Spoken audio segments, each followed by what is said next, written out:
Welcome to the Whole Athlete Podcast, where we focus on discussing topics to help you become a fat burner, optimize health, and improve performance in life and sports.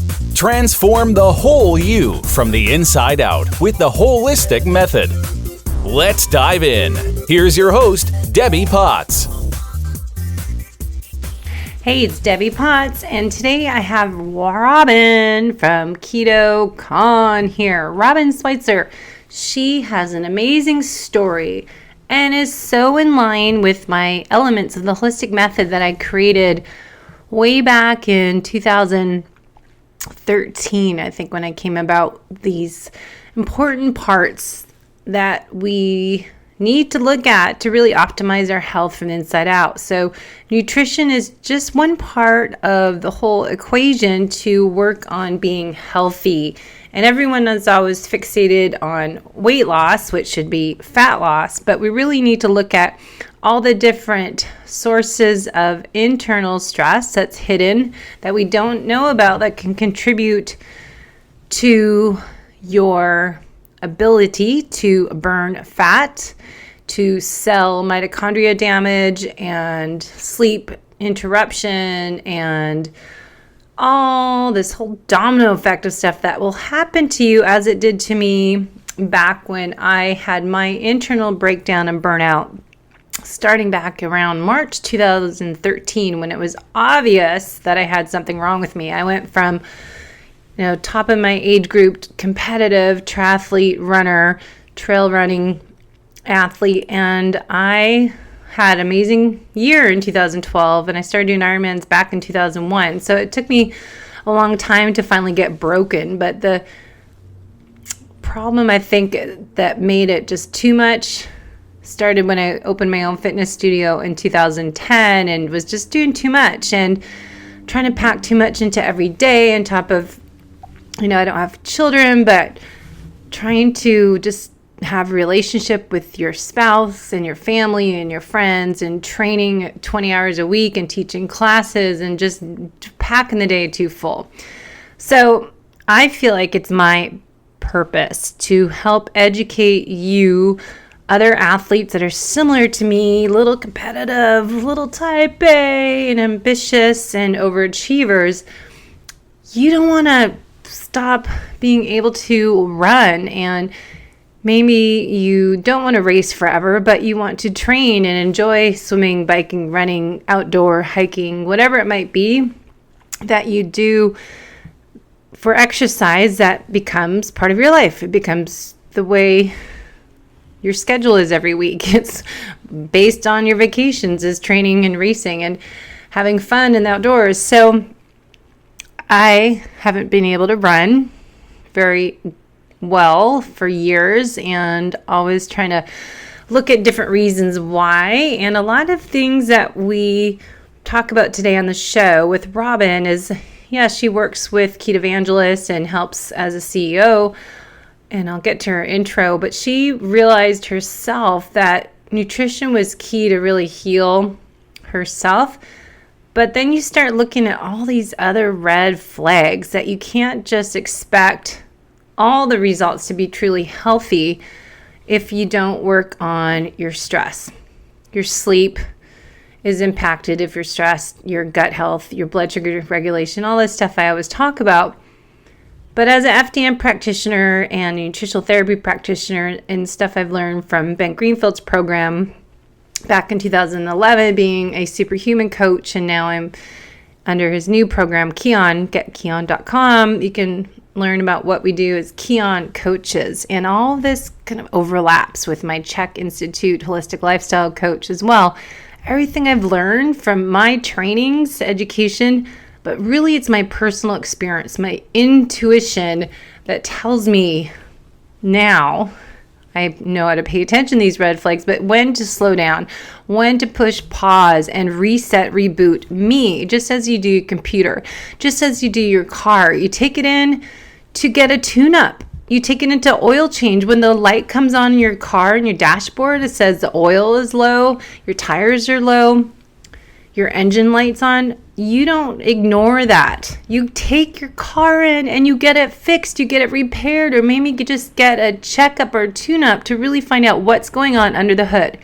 So why, obviously I'm on my soapbox, but why do we ignore those red flags? Why do we keep going and pushing the limits and ignoring our body saying, I need rest, I need recovery, I need to go to bed earlier, I need to get off my computer at night, I need to not be addicted to social media?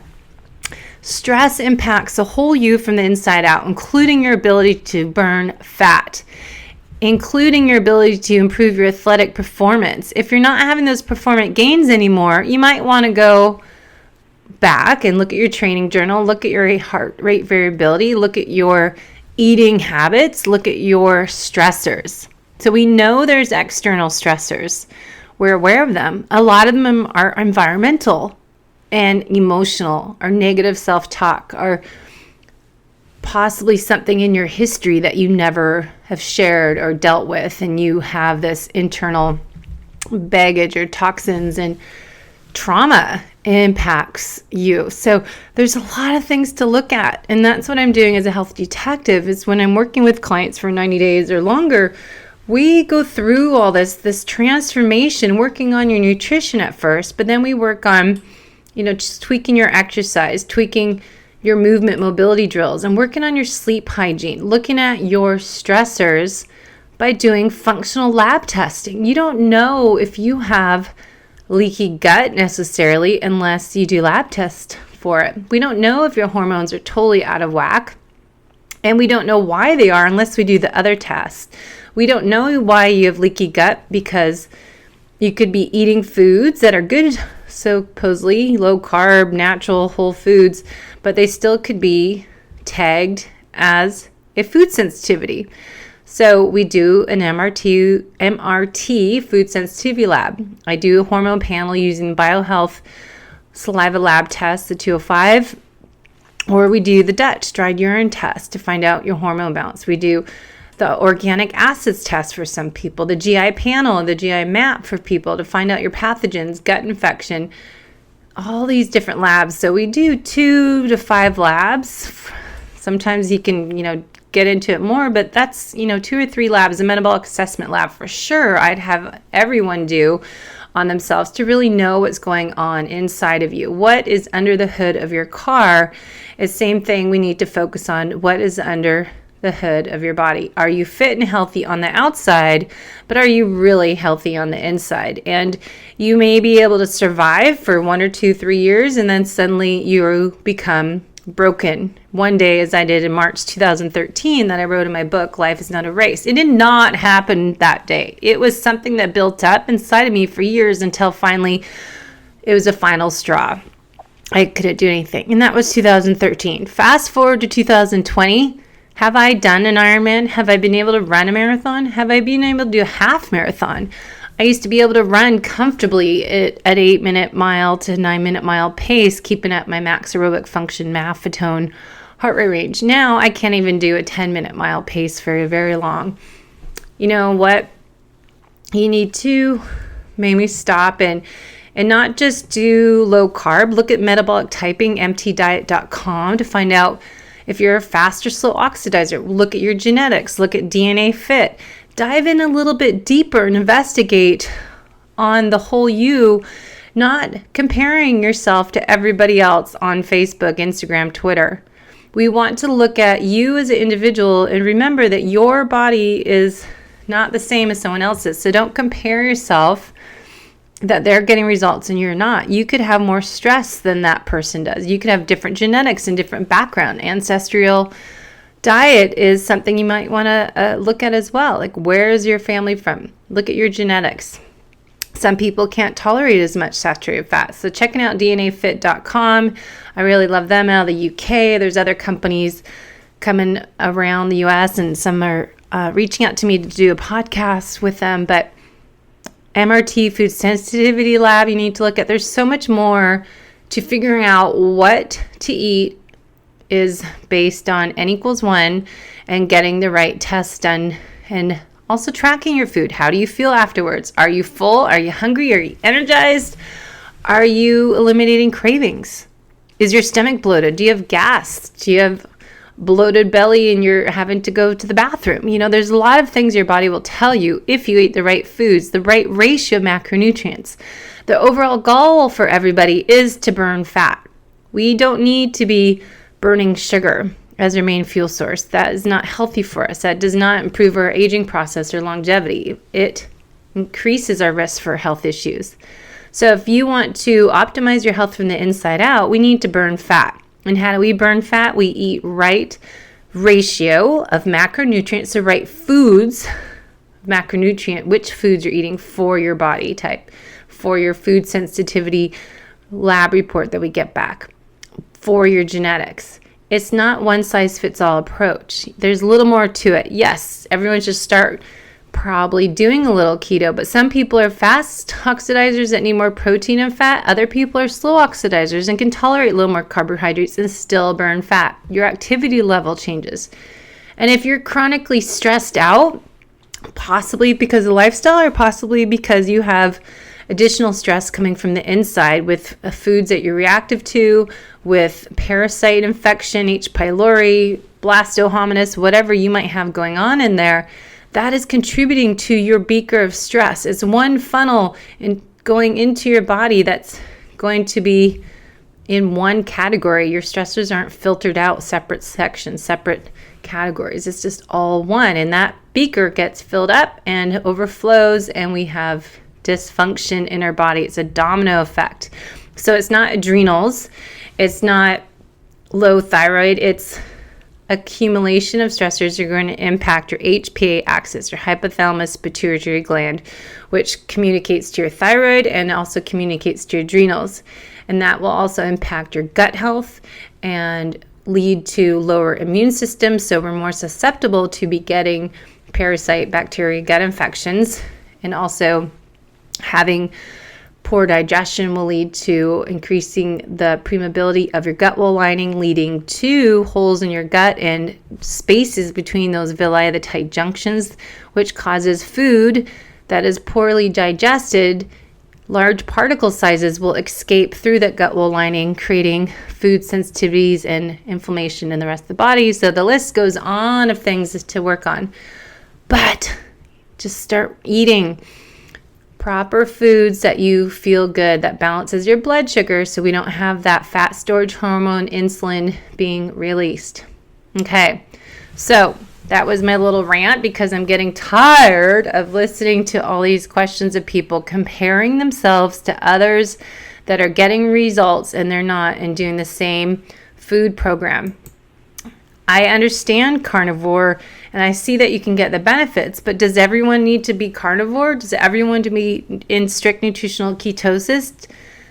It depends. It depends on you, the individual, your life, your genetics, your gut biome, your food sensitivities, your stressors. So you can work with a coach that will help you on your bio individually, or you can just keep experimenting yourself and working on these biohacks and figure out what makes you feel good.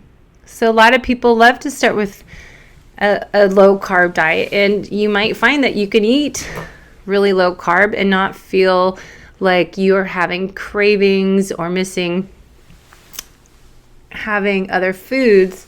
You could do strict carnivore. Some people do really well.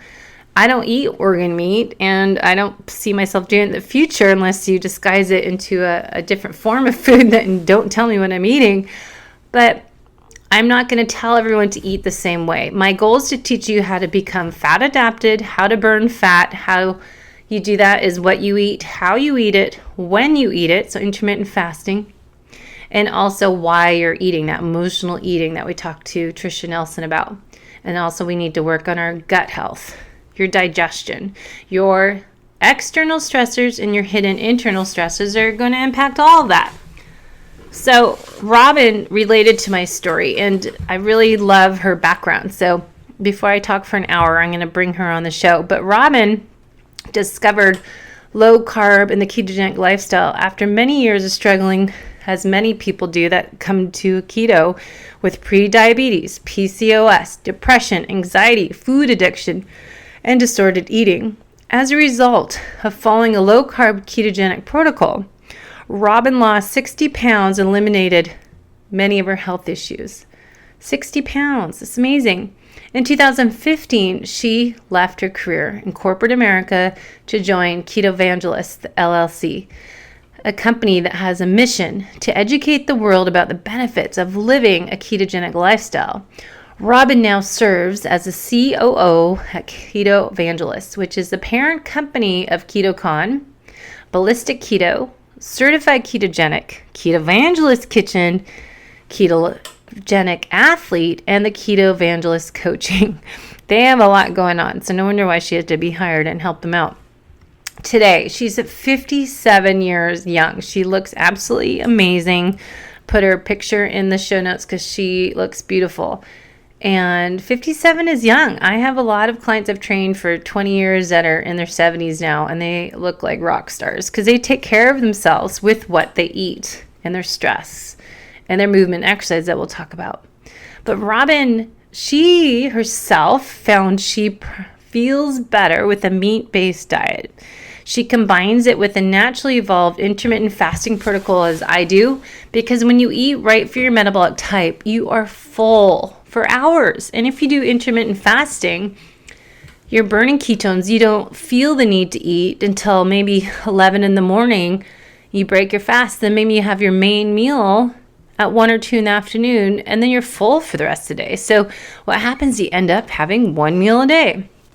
And as I said before and on the show today, I've done that for a long time, and I didn't know it was a thing until last year that OMAD was what it's called, is one meal a day. But I was doing that for a long time with my clients in my programs, having them do a liquid fast, having green drinks and bone broth, and having Dr.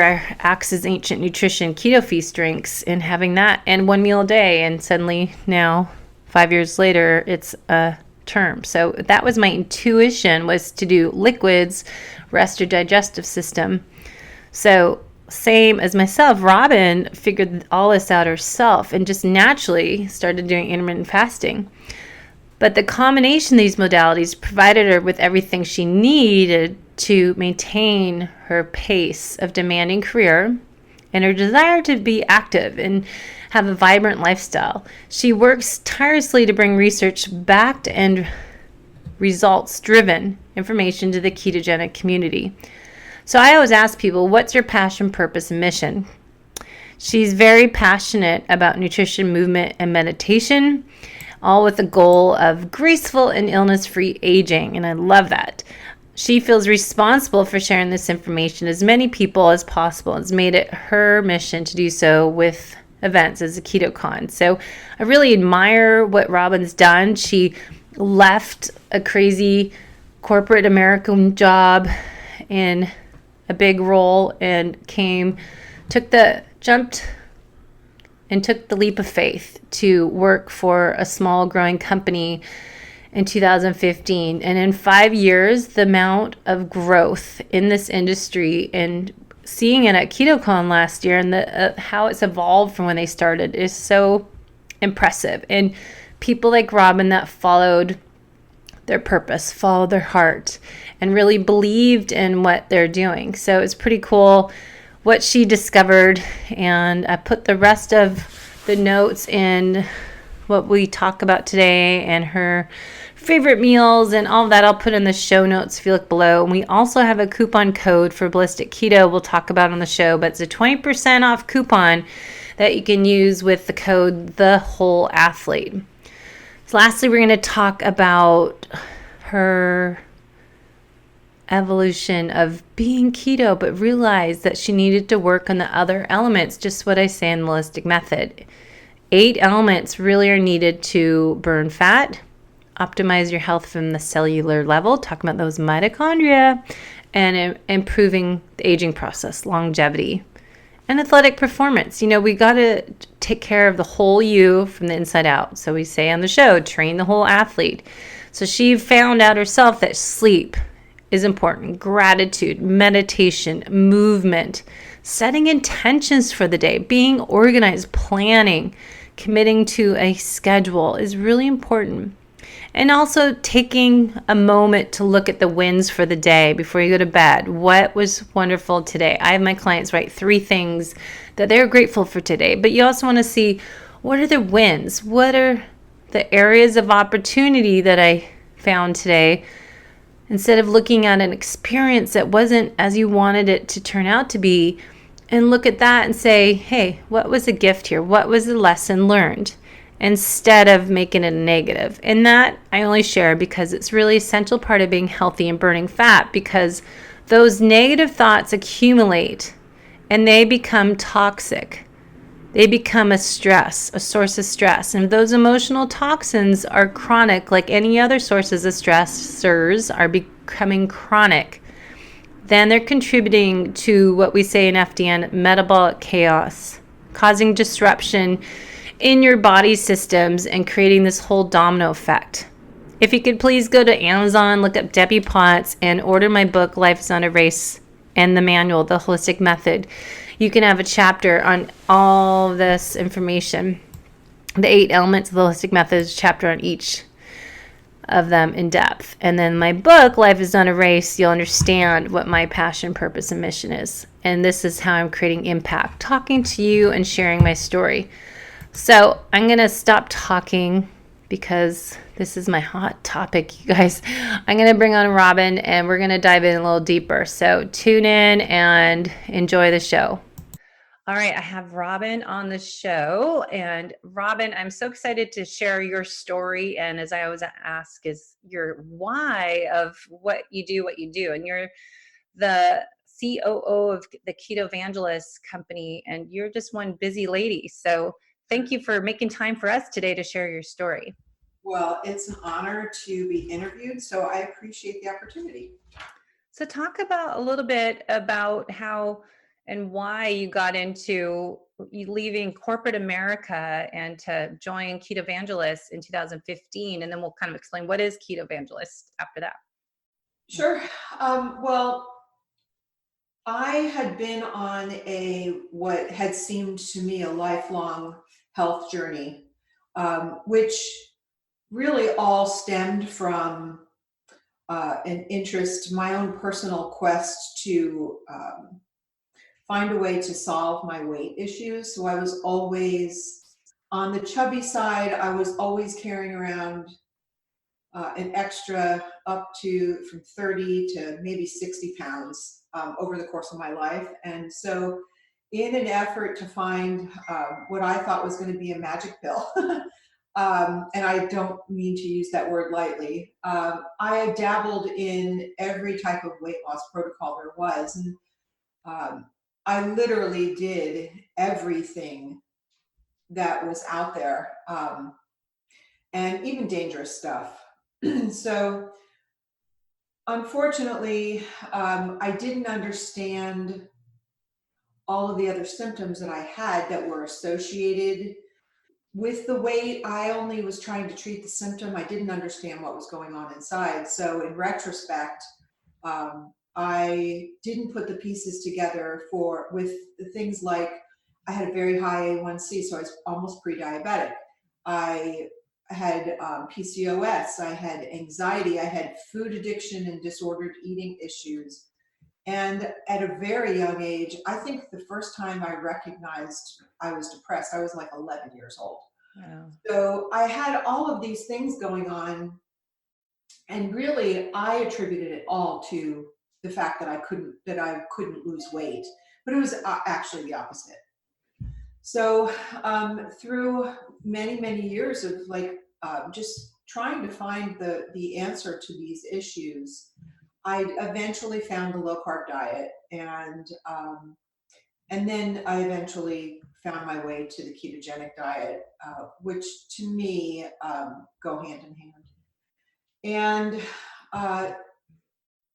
through the course of years of implementing this type of protocol, all of those health issues that I mentioned to you all turned around. So I eliminated all of those things without drugs and without surgery. It was all food. And so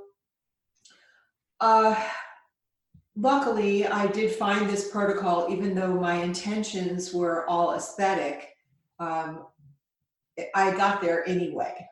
So that's an interesting analogy for me, because a lot of people talk about the fact that life will bring you to where you need to be regardless of the path you take. And that proved very true for me. And then as an adult, I was working in the Treasury Services banking field. And I worked for a large global bank and was managing a large team of salespeople around the country. And it was probably in the latter years of my doing that I discovered keto, and I lost all this weight and I became very active. And the undertone for all those years was I still had that interest and desire to improve my health and wellness, to understand nutrition. I kept on researching things in Chinese medicine and primal types of nutrition. And I kept on getting led down this path of just learning more and more and more. Mm-hmm. And I knew I needed to get out of the corporate cycle, because I was, it was wearing me thin. I was traveling a lot. I was out on the road 4 days a week, typically every single week of the month. And I knew that I needed to take my passion for everything health and wellness to another level and into another field. But quite honestly, I didn't understand how to take that skill set that I had from the corporate space and move it into health and wellness. But what eventually happened was I was part of several keto Facebook groups and following several keto related podcasts. And one day, I don't really know the date because it's just too long ago, I saw a post on one of the Ketovangelist Facebook groups asking for a project manager. Mm-hmm. And Brian Williamson runs the, at that time it was the Ketovangelist podcast, but now the Ballistic Health podcast. And so I had been listening to Brian. I knew who he was. I thought he was an interesting person. He seemed like a nice guy. So I really put my hat in the ring only to have a conversation with him, because I didn't really think that my skill set would translate to this space. Mm-hmm. So we talked, and I realized that there was something to this for me. I just didn't know how it would all pan out. I wanted to take on the role that he was describing, and it was something brand new because the company was very young then. And he couldn't really afford to pay me, and I couldn't afford to leave my corporate job. So I agreed to work on the side with him so I could learn everything about the organization. And we did that for about a year, where I kept my corporate position, but I was working with Brian on the side. So learning everything about all the different business lines of Ketovangelist and mapping out a strategy, for the next up and coming 4, 5, 6 years on how we were going to grow the organization. And then about a year in, I said to my husband, it's time for me to take a jump. And I can't continue to do both of these. I've stretched myself as thin as I can. And I do believe there's something here. So what I'd like to do is start working full-time with Ketovangelist and give it a year. And if after a year I'm not able to earn a living, then I'll go back to my job at the bank.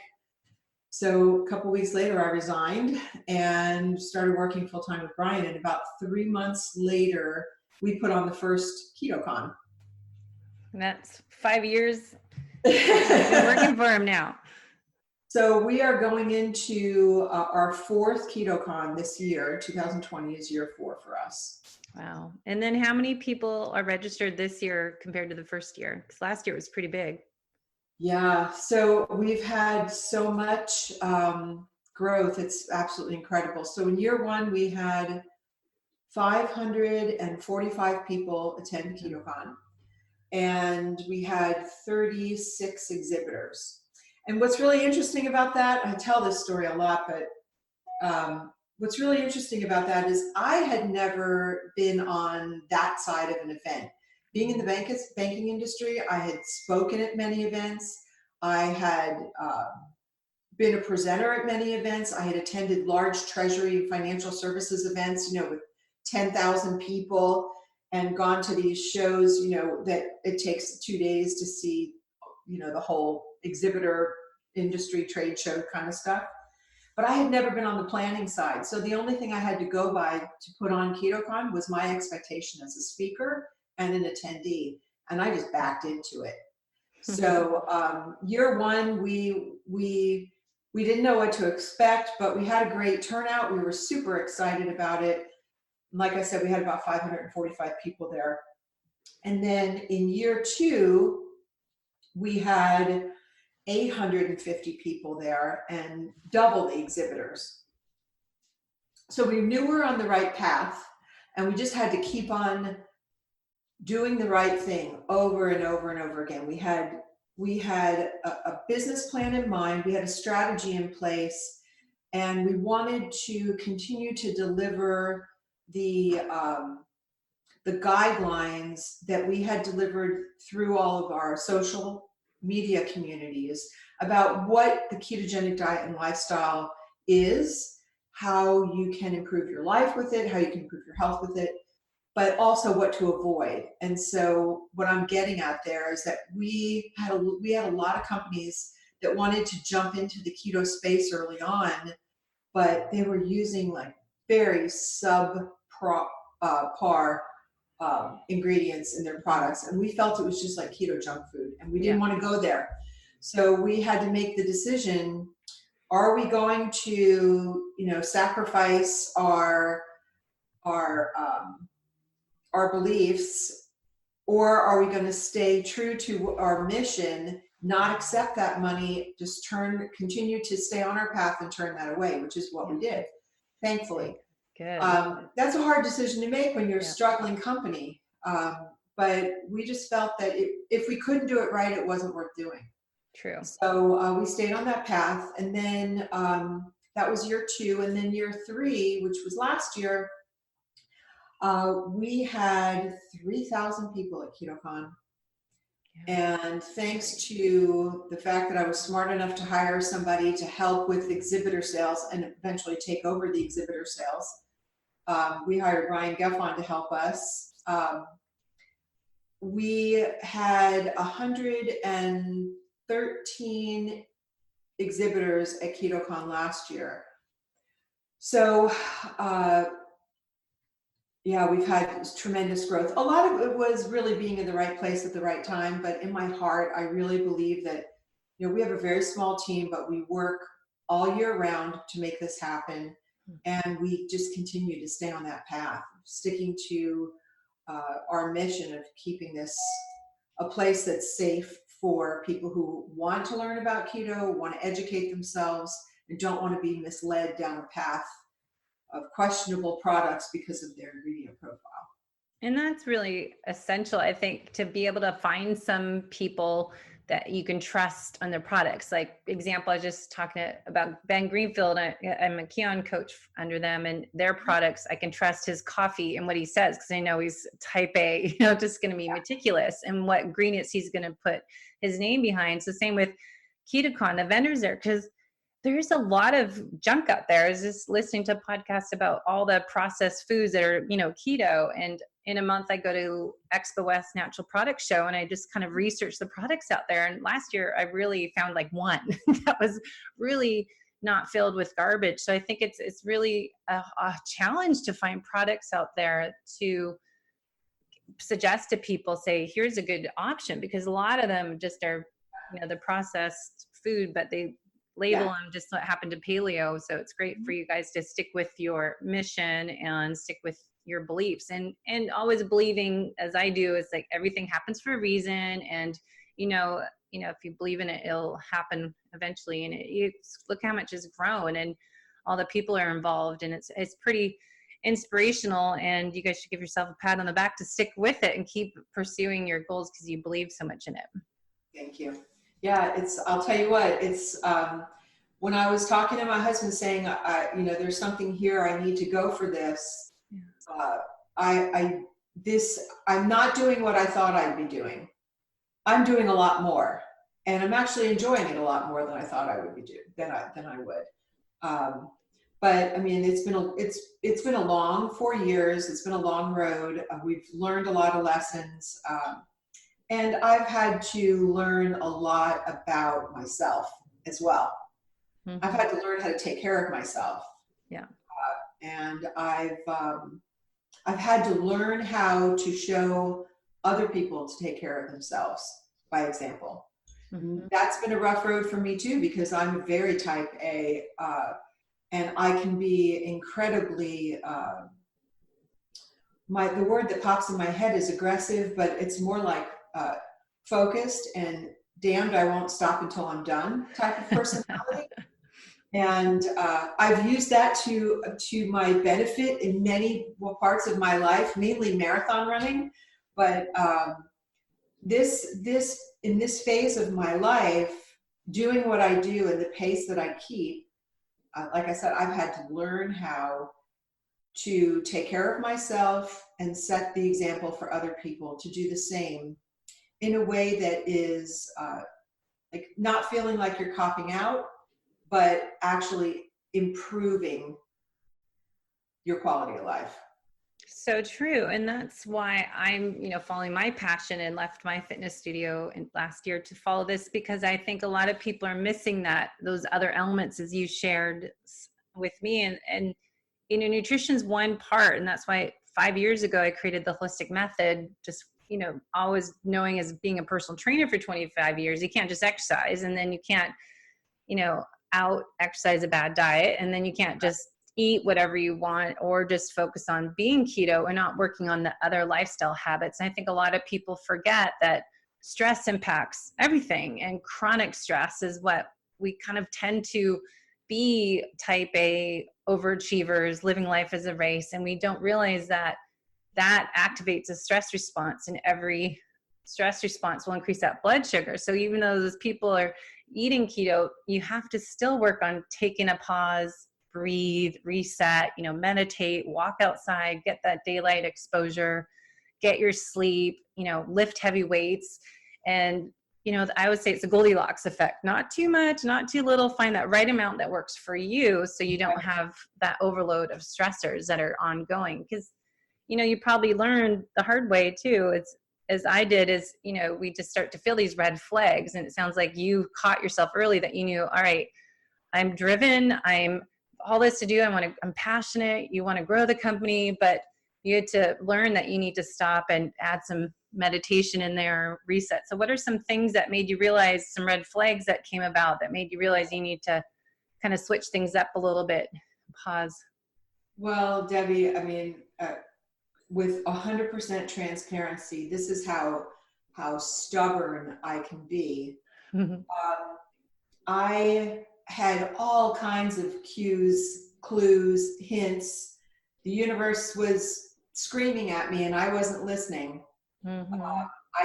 I had my blinders on and wouldn't stop no matter what. I didn't recognize the not being able to sleep through the night. I didn't recognize the feelings of anxiety when I woke up in the middle of the night, when my thought process would go directly to whatever the current day problem was. But last year, I started going through menopause. Mm. And it kicked me on my ass. It just did. And so I was forced to pay attention. Yeah. And that's usually how it is with me. You have to force me to see something that I don't want to see. So what I started doing was, the first thing I did, which is pretty much my MO, is I looked at my diet. So I cut out everything that was not real food. every single thing. So I was basically eating protein, fats, vegetables, period. And then over the course of time, I started cutting out certain vegetables that I found were causing me issues. Then I started meditating again. And it took me quite a while to make it a habit. I would say it took me this is how stubborn I am, it's embarrassing to admit. It took me a good year to actually make it a habit where the first thing I do when I wake up in the morning, even before I brush my teeth, is I meditate. I don't even get out of bed. Mm-hmm. I meditate every morning. That's made a huge difference. I started journaling as well. And I created this journal for myself where I couldn't find one that met all my needs. So this particular journal that I have shows that I created myself. I have this month-long view, and then I break it down into days. And each day I journal about 3 things that I'm grateful for. Mm-hmm. So I start the day with recognizing, God, I have a lot of really positive blessings, so many wonderful things happening in my life. That's a really positive way to start the day. Yeah. Then I have a section for meditation, and I check off that I meditated that day. So I'm checking these things off every day. So my A-type personality gets to say, okay, I got a list and I'm checking things off. But the spiritual side of me gets to benefit from the mindfulness and the inner work that this process takes me through. I list my intentions for that day. And then at the end of the day, I also list reflections / wins, even if they're teeny tiny wins. Yeah. I recognize the little wins every day, and it feeds into my next day, actually, of feeling grateful. So what I've found is over the course of the past year, I've become very mindful of things in my life, and it's forced me to slow down a little bit. When I say slow down, I'm talking about the mental chatter. The amount of output that I take care of on a daily basis has actually increased, not decreased. You're more productive. Yeah, I'm much more productive. My capacity for production is even greater because my mind has just settled down. Mm-hmm. That's so great.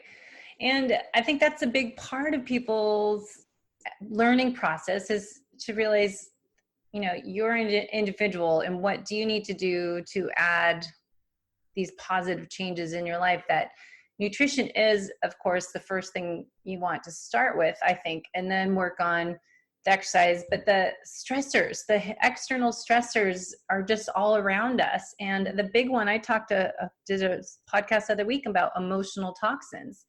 And how the way, our positive attitude, positive vibes, positive beliefs are so essential. And I have the 8th element of the holistic method is happiness, but I say play and laughter and gratitude. And I do have clients when I coach them, write 3 things in your journal every night. So I love that because I don't think people, we talk about low carb keto eating habits, but what about the rest of you? What are you doing to make the whole athlete, healthy from the inside out? And I think that's great. You found that in your own personal journey, and that just kind of was intuitive to you. It's like, I need to stop and pause, reset, reboot the whole me. What can I do? And I think that's, not what we were getting to about KetoCon, but that's what I think is such an important lesson to share with everyone. And hopefully at KetoCon, we can bring this up too in my presentation. But I think nutrition is the key to balance your blood sugar and get your body to burn fat, be fat adapted. But if you have nonstop stress, you're going to keep having problems. So you got to work on the other things. So thanks for sharing those great tips. One of the things I left out, which is probably more important than all the other ones, was sleep. Yes.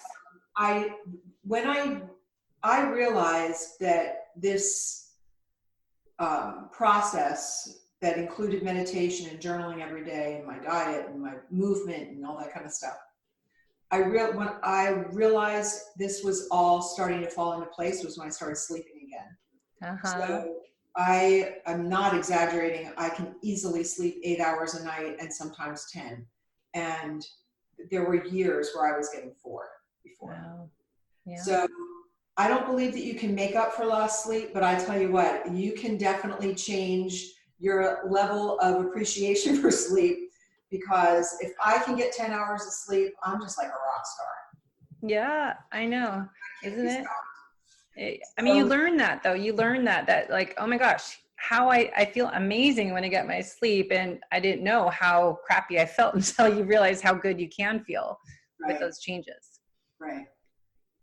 Yeah. But do you have a sleep hygiene routine now? It's like my sleep, don't mess with me. You know, it's just like, I have my routine, and if it's off, you know, I have to be on during the day with clients and my work, and same as you. But do you have a little routine that you do before bed?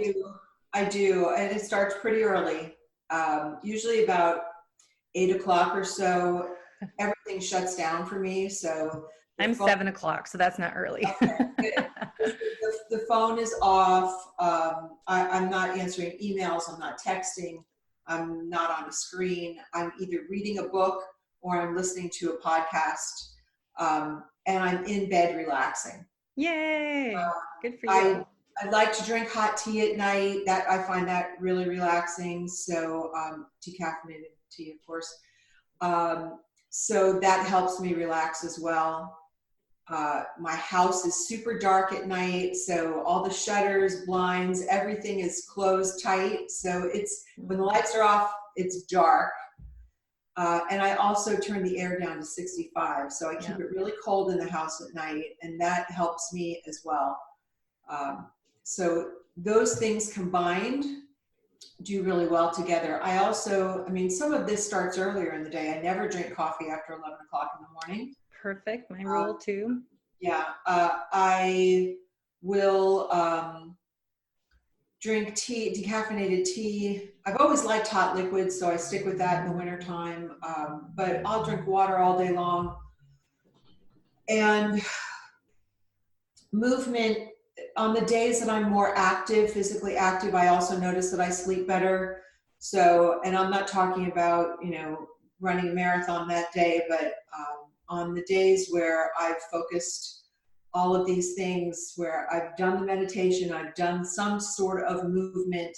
I do body weight exercises and resistance training and dumbbell weights stuff all here in my office. And you can see I've got this band hanging in the back of my door next to the bags that I'm considering. There's the swag bags for KetoCon. All right. And free weights and stuff like that. So I incorporate all of that into my day, and those things lend really well to good sleep at night for me. Yes.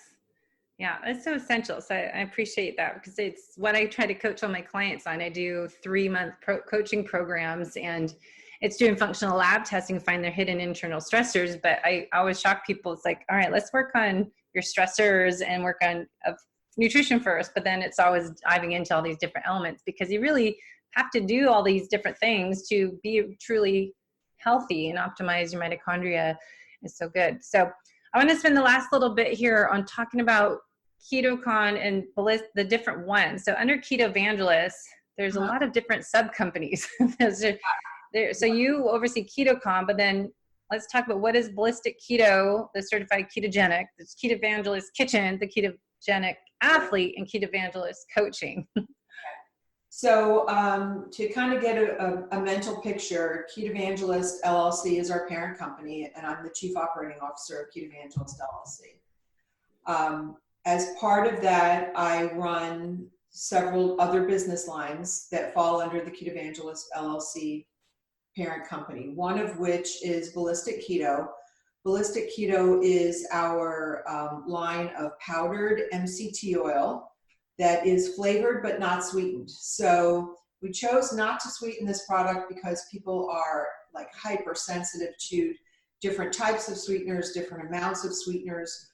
So we wanted to bring something not only that no one else was doing, but also something that would be have some flexibility for users. So people could use it in a variety of different ways, sweeten it themselves with their own preferred type of sweetener if they want sweetener at all. So we have 5 different flavors currently, which is Mexican mocha, salted caramel, tiramisu, cookies and cream, and unflavored. And so we sell those through one of our websites, which is ballisticketo.com. We try to partner with a lot of different recipe creators that use the Ballistic Keto to create different types of recipes. And people can find that the best way to see that is on Instagram at Ballistic Keto. That's where we have the majority of that activity. Then another one of our business lines is Certified Ketogenic. That's a platform that we started a few years ago to bring a platform to the community where we would certify these products based on their ingredient profile. So we took what we do with the Ketovangelist brand and translated that to a certification platform. We're still in the baby, infancy, growing phase for that platform. We've been really careful about what we do with that. There was a time when we thought that the FDA was going to get involved in the keto labeling. And so we backed off of that for a little while, but now that it's clear that they're not going to, we've continued to grow that platform. So I do run that as well. We also have the Ketovangelist Kitchen, which we partner with Mandy Pagano, who is a chef, and Mandy runs the website and the Facebook groups related to the Ketovangelist Kitchen, where she creates different recipes and all different types of food that fall under the ketogenic protocol based on ingredients and total carbs, not net carbs. Then we have the Ketogenic Athlete, which is exactly what it sounds like. And we are looking to expand the Ketogenic Athlete in the next year or so, so there's going to be more things to come on that. Then we also have Ketovangelist Coaching, which is our lifestyle coaching division. So that part of the company is run by Mary Roberts and Katrina Harris, and they are the executive coaches for that team. We have 13 coaches that work under the same guidelines that we do all throughout the rest of the company to help people who need handholding through the adjustment phase of keto, or addressing their own personal issues, because everyone has different experiences with this protocol, especially when they're new. And so Mary and Katrina are the lead for that coaching team.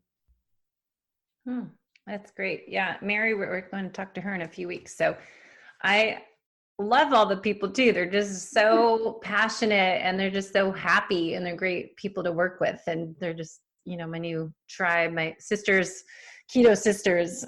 So it's great people you have to get to work with.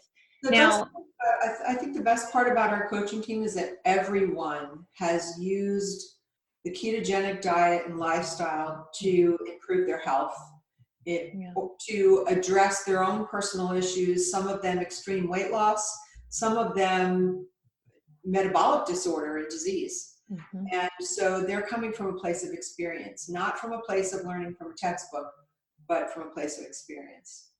And that's why I always love learning people's why, because everyone in the health practitioner world too, everyone's been broken and had health issues with them. Same with the keto world, that are leaders. I mean, we've all have our own story. And I just always like to ask people to share their story, because it's inspiration to other people to know, oh, the struggle is real. That's the same thing I was dealing with. Like, I had all those red flags. I couldn't sleep. I gained 30 pounds and I was low carb and I was fasting. So that's kind of similar to me. It's like, this is why we do what we do, right? It's like, let's help other people avoid going through what we've had, or if they are struggling, go, okay, let's hold your hand, get you through this, because it's great on the other side. Right. So just to finish up, your meal choice of everyone seems to be switching to more carnivore style, and you're simple like I am, and you just stick with more of the kind of a meat-based plant-based diet? What's your kind of flow right now for your nutrition? I do. And I'm basing that not on a trend, but on how I feel. Yeah, good. So you had asked me what my favorite meals are. I mean, one of my favorite things is a really rare steak. And I super rare. The less cooked, the better for me. I also love seafood, and I'm a huge sashimi fan. So I love raw salmon. I love shrimp and lobster and seafood. I mean, I was raised in Florida, so I was raised on seafood. I also love a very simple meal of bacon and eggs with a couple of strawberries on the plate. And that's really the majority of my diet. There are times when I do eat other things. I love bone broth, and I always make my own. And I also love miracle noodles, which is crazy, but it almost reminds me of a comfort food. So there, occasionally, maybe like once every few months, I'll buy a bag of miracle noodles and cook them and put them in my bone broth. And it's just a really filling soup. Sometimes I'll, scramble an egg in there while it's cooking to make egg drop soup. But for the most part, I'm a very, very simple eater. And I normally eat, I haven't eaten yet today, it's almost 1 o'clock. So I'll normally eat sometime between 1 and 4. I don't eat after 4 ever. That's a huge thing. I say ever, but there have been exceptions. That's a huge thing for me. That is part of my sleeping protocol. Yes. If I eat after 4 o'clock, I do notice a difference in my sleep. Exactly. I have that same rule too, that I don't, try to get people to not eat 3 hours before bed. And when I go to bed at 7:30, 8 o'clock, it's like ends up being 4 o'clock. And then you end up, because if you're working busy and you have appointments, like we're podcasting, and I work out, and then like yesterday, I didn't get home till 2 o'clock, and then I ate my meal, and I'm not going to be hungry later on. So naturally, as you said too, you intermittent fast, and you end up having one main meal a day without doing it on purpose. And I was doing this for a long time, and then it came out that's OMAD, and I was like, what? That's just what happens when you're fat adapted and you eat a big meal middle of the day. You're not hungry. Yeah, I agree. When I first started on this journey, the thought of not eating when I was hungry or when I thought I was hungry was almost like caused panic and anxiety in me. I was not ready to take that path. Mm-hmm. But now, a couple of years later, it happened naturally.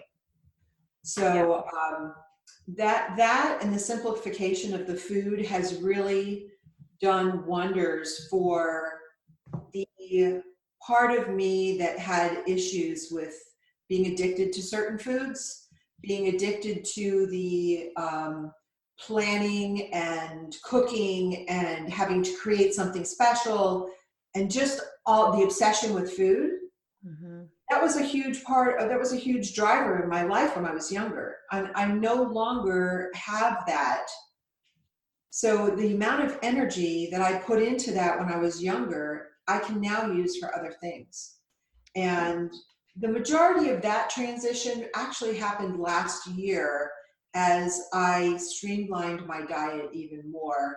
And as I was naturally transitioning into eating less and focusing on the foods that I mentioned before, that's when I saw all of those obsessions with food disappear.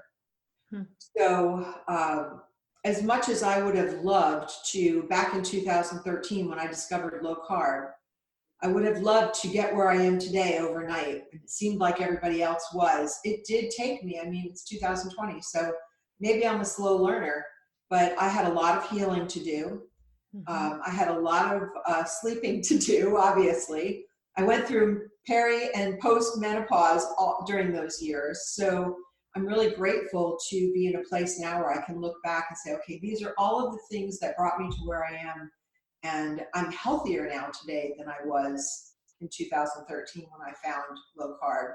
So this is a path that I was meant to take, and wow, so grateful to be where I am right now.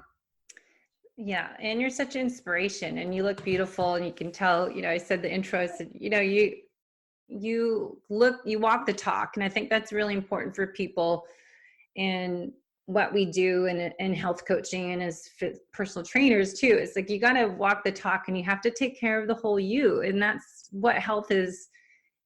And you have to work on what I call the 8 elements of the holistic method. And you've done that and you've learned. And I think it is a journey. And my book I wrote, it's called Life is Not a Race. It is a journey. And it is. And you just got to work with you as an individual. And I just did a podcast that came out actually this week on how it's bio-individual. And you can't compare your success to somebody else, because they don't have your same stressors. They don't have your food sensitivities. They don't have your sleep schedule, your exercise schedule. And everyone, you read these keto for beginner group pages, and I always get frustrated. It's like, you guys are eating crap and you're not taking care of all the other stuff too. So, make it simple steps. And I always like the quote from Dr. Tom O'Brien about base hits, create a home run, and don't try to do everything at once, but start with nutrition and then work on, your stressors and sleep, and then add in the exercise later on. But, there's so much to work on to be healthy. So, pat yourself on the back. It's 2013 is, that's when all my life changed too. And you look back like, oh my gosh, how has it been that long? But, it's a process, and you make it sustainable. What I keep telling all the groups, like, this is not a diet. It's a way of life. It's a new journey. It's a new you. And it's a transformational program. And everyone's going to take different lengths of time. And it's not just this 30-day thing. Let's go super low carb and I lost 50 pounds and I'm done. So I appreciate what you guys are doing. I don't know if men suffer from this as much as women do, really. I'm going to guess that they do, but they don't openly talk about it as much as we do. Mm-hmm. It's very, especially today in our culture, difficult to block out the noise and focus on yourself and not compare yourself to other people. And for me personally, and I hope that women my age will listen to this, I'm 57. Not only comparing myself to other women, but as you age, comparing yourself to people half your age is so unfair. Mm-hmm. So I use that as a benchmark of youth. And for me personally, I am still focused, if I'm going to be 100% honest, on my aesthetics. I still care about what I look like. Mm-hmm. But now at this point in my life, what I want to do is recognize the process, learn to enjoy the process instead of focusing on the end goal. Yeah. And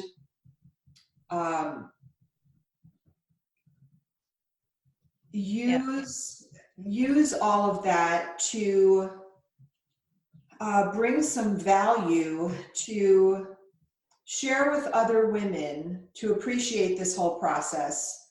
Again, to bring value to other women, and to realize that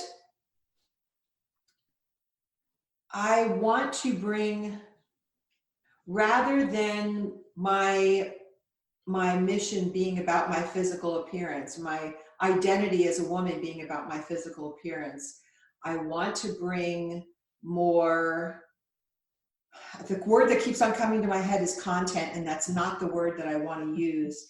I want to bring more. Dang it, I'm sorry, I can't think of the word. I'm just thinking of J-Lo at the Super Bowl and all the feedback about her, but I think it's knowing to be proud of who you are and feel, I always say, vitality and thriving, and embracing the journey is so essential to really being healthy. And I keep talking about longevity, not talk about athletic performance today, but what I'm doing now. So when I'm 80, I'm traveling in Italy, climbing those hills in Tuscany in the cities and enjoying myself, because I was just in Spain and Portugal in September. And it's like, hey, this is really hilly. I want to be able to do this, climb the stairs, and not take the little carts up to the castle. I want to be walking. So I think people need to look at the long term. What do you want to look like when you're 80 years old, and what do you want to be doing? Right.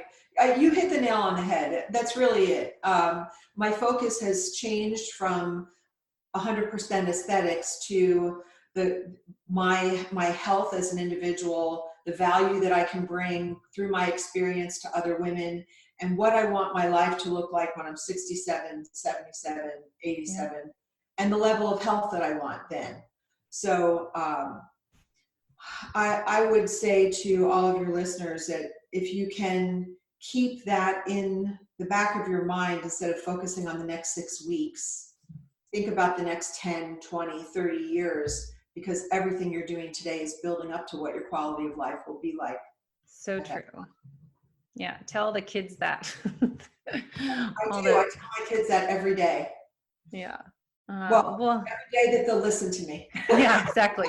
That's what's fun about being a personal trainer and health coach, that people listen to me, but they won't listen to their spouse or the kids from the parents. So I can tell them anything and they listen. So I can just be hired for that. Do you want me to intervene? Intervention. Give me a call. So let's wrap up. We have KetoCon in June, and I just made my hotel and reservation airfare is all set up. So hopefully you guys can join us. We have a great discount code for 20% off using the holistic method for Ballistic Keto. So if you guys want to go check that out, it's ballisticketo.com. And then KetoCon is very affordable, and it's great lineup of presenters, including myself. And we've got, it's Friday, Saturday, and Sunday, right? Correct. Yeah. So, and it's lots of fun afterwards too. Yeah, June 12th, 13th, and 14th, 3 days of speakers and exhibitors and all kinds of activities happening over the weekend. We have a total of 56 speakers over the course of the 3 days. We'll have medical panels, fitness panels. We have an entrepreneur mastermind session planned. Cooking demos too, right? I beg your pardon? You have the cooking demos too, right? Because I know Anna Pacino is coming. She is. So excited to meet her in person. We have cooking demos on Friday and Saturday, and Mandy from the Ketovangelist Kitchen will be doing cooking demos in the Ketovangelist booth all 3 days. Okay. So there's all kinds of stuff going on. I think the best way to describe KetoCon is kind of like a family reunion. People come there to meet their online friends, to connect with people in this space so they don't feel like they're out on an island in their health journey, and to just learn about the latest research, the cutting edge science, to hear stories from people who have used this protocol to turn their health around. The stories panel is going to knock your socks off this year. Some amazing transformations from health and weight loss perspective. So this is going to be a groundbreaking year for us.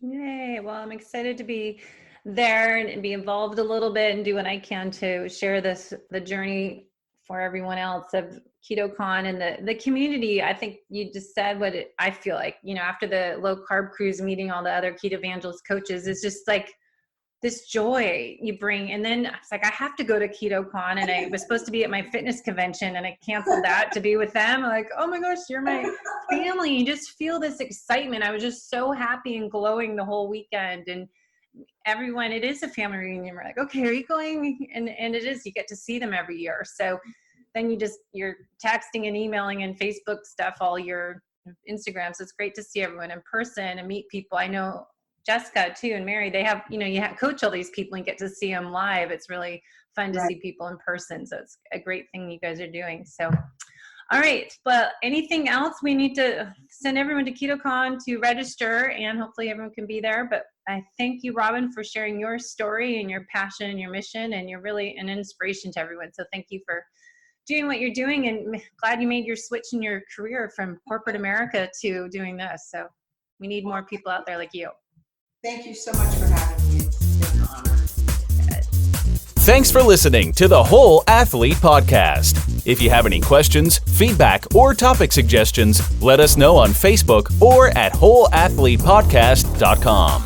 You can help us continue and grow by leaving a review on iTunes. Thanks again, and see you next time.